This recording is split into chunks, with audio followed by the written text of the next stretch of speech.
Assalamualaikum warahmatullahi wabarakatuh.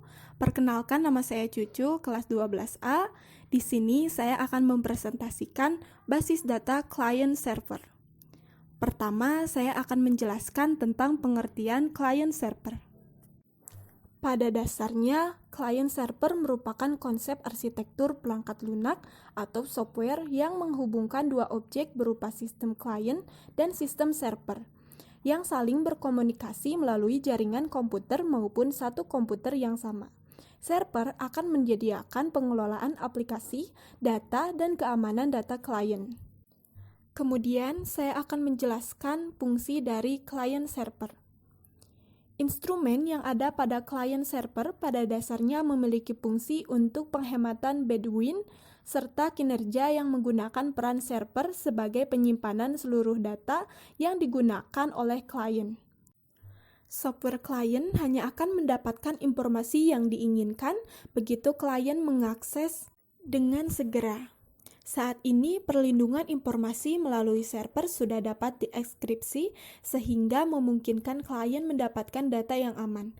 Fungsi nyata dari klien server adalah seseorang dapat membuat bisnisnya sendiri melalui laman web yang dibuat sebelumnya, sehingga klien dapat membagikan secara cepat untuk produk atau jasanya kepada user di seluruh dunia.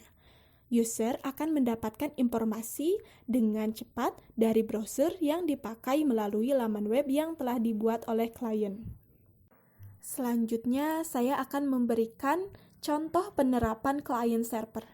Yang pertama, aplikasi pesan, misalnya surat elektronik atau email. Kedua, penyebaran basis data pada beberapa jaringan komputer.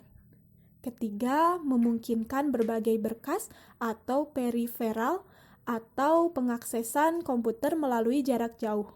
Dan yang terakhir, pemrosesan aplikasi yang intensif dengan suatu pekerjaan atau job dibagi menjadi tugas-tugas yang masing-masing dilaksanakan pada komputer yang berbeda. Selanjutnya, jaringan client server. Jaringan client server memiliki dua komponen utama, yaitu client dan server. Sesuai namanya, server atau penyedia layanan adalah komputer yang memberikan layanan untuk komputer klien. Layanan itu bisa berupa data, akses, atau bahkan multi-service seperti file server, mail server, atau web server. Sementara, client atau workstation adalah komputer yang menerima layanan atau fasilitas yang disediakan oleh komputer server. Jadi, intinya, jaringan client server adalah jaringan di mana di dalam jaringan tersebut ada satu komputer yang sudah didedikasikan untuk menjadi server dan komputer yang lainnya bertindak sebagai klien. Selanjutnya, arsitektur client server. Ada beberapa macam arsitektur client server. Yang pertama, one tier atau standalone. Pemrosesan jenis arsitek ini dilakukan melalui mainframe. Seluruh kode yang berkaitan dengan aplikasi ditempatkan dan berjalan pada host. Pada one tier, pemrosesan dilakukan secara terpusat dengan mesin tunggal atau disebut juga berbasis host.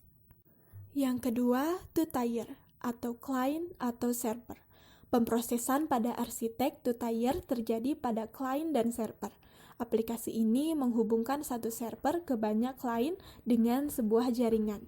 Aplikasi ini dapat ditempatkan dengan jarak komputer klien dan server jarak jauh. Prosesnya melalui klien membuat permintaan, kemudian server memberikan kepada klien. Dan yang ketiga, three tier. Arsitektur ini merupakan pengembangan dari arsitektur two tier dengan adanya application server. Application berdiri di antara client dan database server yang berperan sebagai business process layer. Dan yang terakhir, multi-tier atau n-tier. Metode terakhir yaitu multi-tier yang hampir mirip dengan three-tier.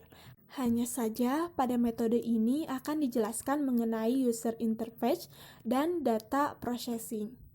Penambahan business logic server pada metode ini memungkinkan application server dapat terhubung pada application server lainnya.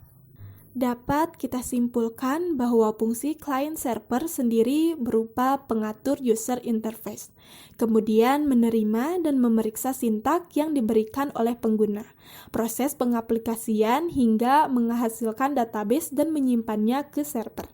Server merespon database sehingga mengirim balik kepada klien dan dapat diakses secara bersamaan. Juga memberikan fasilitas recovery control untuk seluruh database. Baiklah, sekian presentasi dari saya. Mohon maaf bila terdapat kesalahan. Terima kasih. Wassalamualaikum warahmatullahi wabarakatuh.